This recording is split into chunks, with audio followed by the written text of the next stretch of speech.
नमस्कार, जय महाराष्ट्र. तर खूप महत्वाची आणि आनंदाची बातमी देणार आहे. आता तुम्ही या बातमीला आनंदाची म्हणता की नाही मला माहित नाही, पण माझ्यासाठी ही खूप आनंदाची बातमी आहे.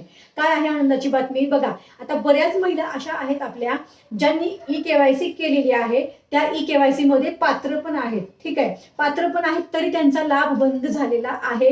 त्या सगळ्या निकषामध्ये बसतायत तरी त्यांचा लाभ बंद आहे. तर आत्ताच महिला व बाल कल्याण विभाग मंत्री आदितीताई तटकरे यांच्याकडून ही माहिती आलेली आहे. त्यांनी स्वतः सांगितलेलं आहे की आमच्याकडे निवेदन आलेली आहेत, आमच्याकडे पत्र आलेली आहेत, आम्हाला माहिती मिळालेली आहे की ज्या महिलांची केवायसी झालेली आहे त्या महिला निकषामध्ये बसतायत पण तर त्यांना हप्ता मिळत नाही. तर अशा महिलांची आम्ही फेर तपासणी करत आहोत. त्यामुळे कोणीही काळजी करू नका. तुमची ई-केवायसी झालेली आहे आणि तुम्ही जर पात्र असाल, तुम्ही तुमच्या फॉर्मची परत एकदा पडताळणी होत आहे. त्या पडताळणीमध्ये जर तुम्ही पात्र ठरलात तर तुम्हाला आपल्या लाडकी बहीण योजनेच्या अंतर्गत हप्ता मिळणार आहे. तर हीच एक आनंदाची बातमी होती ज्या महिलांनी ई-केवायसी केलेली आहे. आलं का लक्षात? तुमची ई-केवायसी झाली आहे, तुम्ही पात्र आहात, तुम्ही निकषामध्ये बसताय तरी लाभ मिळत नाही, तर तुमचा लाभ लवकरच चालू होणार आहे. तर कशी आहे ही आनंदाची बातमी मला कमेंट करून जरूर सांगा आणि ही माहिती इतर महिलांपर्यंत जरूर शेअर करा.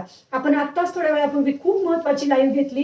तुमच्या सगळ्या प्रश्नांची उत्तर त्या लाईव्ह मध्ये दिलेली आहेत. तर नक्कीच त्या ठिकाणी ती लाईव्ह पहा आणि तिथे सुद्धा कमेंट करा.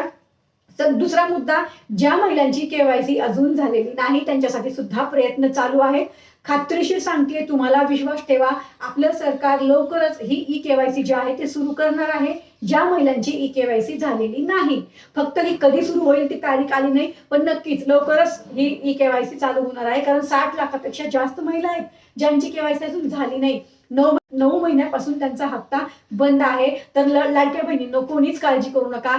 महिला व बाल कल्याण विभाग मंत्री आदितीताई यांनी स्वतः सांगितलेलं आहे की जेवढ्याही महिला या योजनेच्या अंतर्गत पात्र आहेत ती एकही महिला या योजनेपासून वंचित राहणार नाही आणि मी सुद्धा त्या महिलांना वंचित राहू देणार नाही. फक्त तुम्ही निकषामध्ये बसला पाहिजे, ई-केवायसी झाली पाहिजे. हे मुद्दे जे आहेत ते आपले आपण धरलेले आहेत सगळे लावून आणि नक्कीच आपली ई-केवायसी लवकरच सुरू होईल. ज्या महिलांनी केवायसी केली, पात्र असून लाभ मिळत नाही, त्यांना मात्र लवकरच त्यांना मात्र लाभ मिळेल, कारण त्यांच्या फॉर्मची पडताळणी सुरू आहे.